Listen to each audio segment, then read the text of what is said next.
Hey everybody, Dave Webster, Identity Crisis Design.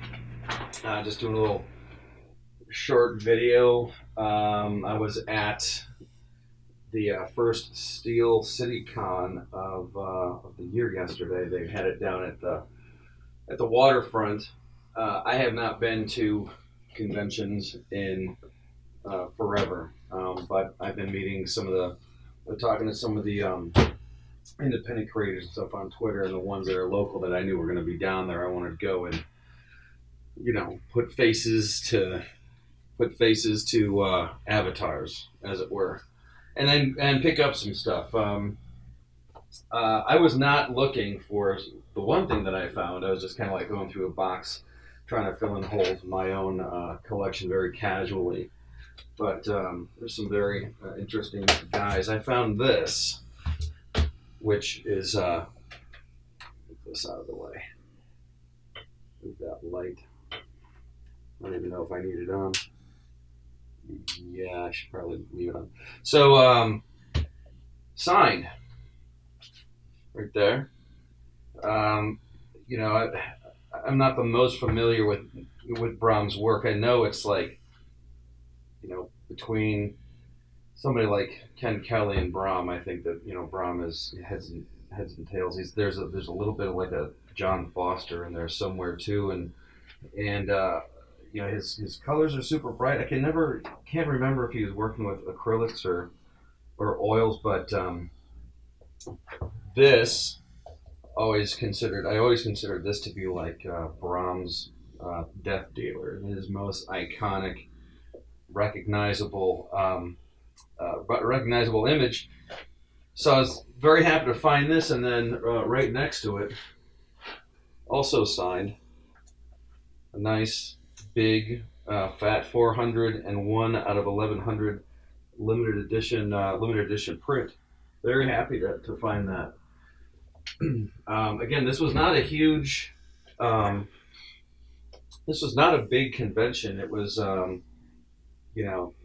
couple of tents. I think they maybe had 2 or 3 alleys outside in a parking lot down at the waterfront. And so I have not read this yet, but I got a signed copy of this first issue. I always like to support independent creators, and these guys were doing it the old-fashioned way, selling their book out at the table.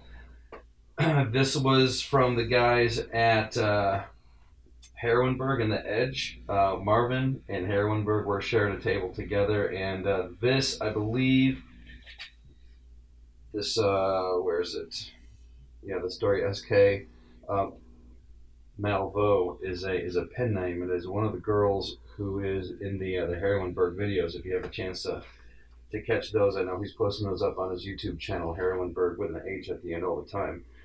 This here, this art reminds me a lot of the Aeon Flux style. I can't wait to get into it. But again, this is just like a short video, kind of going over some stuff that I picked up. So I have this long running list of got it, need it, need it on my phone, and this was not on the list. But the guys over at I believe it was, I'm gonna get it wrong if I say New Dimensions. I think that was it. I did have a book with a bunch of cards in it, my sketchbook. It is not down here. But it was, give me your email address and spin the wheel, and it landed on pick a graphic novel. They had a stack of these sitting there, and I've always loved, this artwork is really good. They had a bunch of graphic novels there to pick from, and I decided to start with anything that had a number one. I didn't want to grab anything that was already started, that was going to have to do more work to get back into. Okay, so I'm going through my list of stuff, and I'm rifling through a couple of independent collectors, one from the North Hills, I think, and the other cat is at the South Hills. And they just had a bunch of their boxes out, probably their own doubles, what have you, and I managed to find this, which I thought was like really cool. It's in very good condition. Harris Comics, #1, February, Cyberfrog, first spine-shattering issue. I read this book. It's a good book, but I am okay. I was not injured.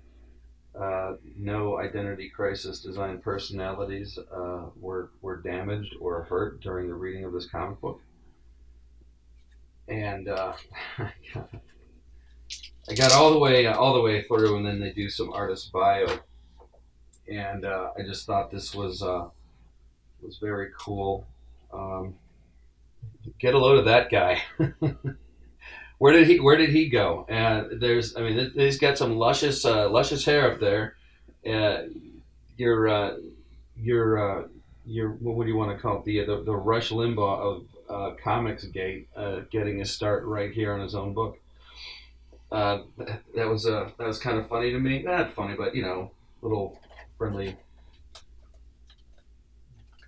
little time machine action back there. Getting into the DeLorean and going back to the '90s. And but yeah, it was a pretty decent day. It rained for like this much, just a little bit. Where it's like, why even bother getting the clouds together if you're only going to put that little bit of water on everybody? But it was great. I got to run into some independent creators and find this awesome stuff here and find this awesome stuff. And I believe there's going to be an actual much bigger, like, because this con was small. It was kind of the way everybody's been getting back outside and kind of it's almost like I was describing it as like a it's a familiar thing, but you got to get used to it again. And I think that's what it was. It's like, who's wearing a mask behind the table, who cares about that, who doesn't care about that, and just sort of testing the waters. But I was glad to get out there and support these locals and find this. I wasn't. I didn't even go looking for it. It just jumped out at me. I was like, "Wow, okay, whatever." And it's good condition too. So, anyways, so yeah, just like and subscribe if you're down with this kind of sickness. Gently tap the like button. We don't need to get heavy-handed with the like button. Like button is delicate. I've got to do some pinstriping and artwork on a glove box door, wherever I put that, yeah. So,